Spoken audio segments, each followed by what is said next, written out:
अरे ओ भाई, इस खड्डे में मरने के लिए कूदा क्या तुम? भाई साहब थोड़ी देर मुझे छिप जाने दो यार, वो मेरे पीछे पड़ा है यार। कौन पीछे पड़ा है, क्या हो गया?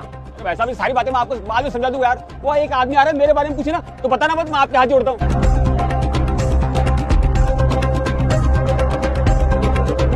अरे क्या खो गया भाई साहब आपका, जो आप मेरे प्लाट में से ढूंढ रहे हो? अरे ये जो आपके पास की चाय की थड़ी है ना, यहाँ पे जो आदमी काम करता है वो इधर भाग के आता है, उसी को ढूंढ रहा हूँ।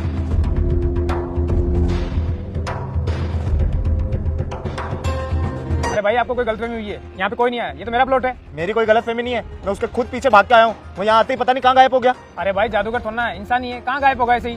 पर एक बात बताओ, तुम उसके पीछे क्यों पड़े हो? क्या लेके भाग गया हो तुम्हारा? ये पहले ना आगे थड़ी लगाता था, वहाँ मैंने इसको होलसेल का सामान दिया था पूरा 8,000 रुपए का। फिर कुछ दिनों बाद ये वहाँ से गायब हो गया। फिर मैंने जैसे तैसे लोगों से पता लगाया कि इसकी थड़ी कहाँ पे। फिर मेरे को पता चला इसकी थड़ी यहाँ पे। और आज जब मैं थड़ी पे आया ना तो मुझे देखते ही ना थड़ी छोड़ के भाग गया।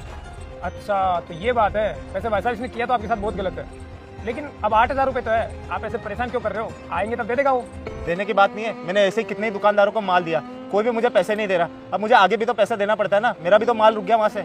और इन सब चक्करों में मेरा धंधा भी बंद हो गया और ये कोई समझने को ही तैयार नहीं है। ये तो इन लोगों की बहुत गलत बात है। कम से कम दूसरे इंसान की मजबूरी तो समझनी चाहिए ना।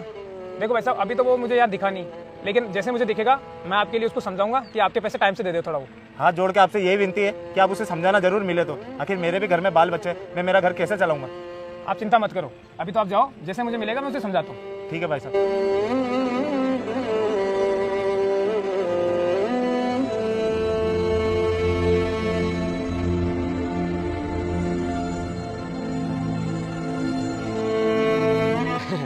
क्या भाई साहब मेरी मुसीबत गई क्या?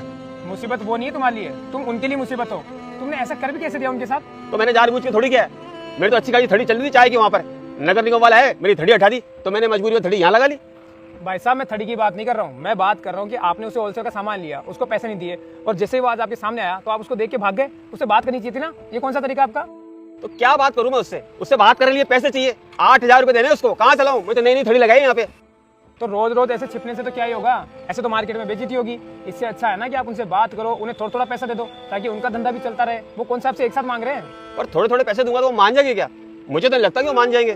क्यों नहीं मानेंगे? एक बात बताओ, उन्होंने सामान एक साथ तो दिया नहीं, थोड़ा थोड़ा दिया था ना। तो आप उनसे बात करो और बोलना कि थोड़ा थोड़ा मैं पैसे दूंगा, जैसे मेरे पास रोज आते रहेंगे। मैं बोल रहा हूँ ना, बात करोगे समझाओगे तो समझ जाएंगे, क्योंकि वो भी इंसान है, आपकी मजबूरी भी समझ लेंगे। हाँ बात तो आपकी सही है। ऐसे तो मैं कब तक चुपचाप रहूंगा? ऐसे तो मार्केट में धंधा नहीं कर पाऊंगा। मैं आज उससे फोन पर बात करता हूँ, हो सकता है आपकी बात सही निकले और वो थोड़े थोड़े पैसे देने को राजी हो जाए, मेरा कर्जा भी चुक जाएगा और मुझे ये छुपना भी नहीं पड़ेगा। जाइए आप बात कीजिए। ठीक।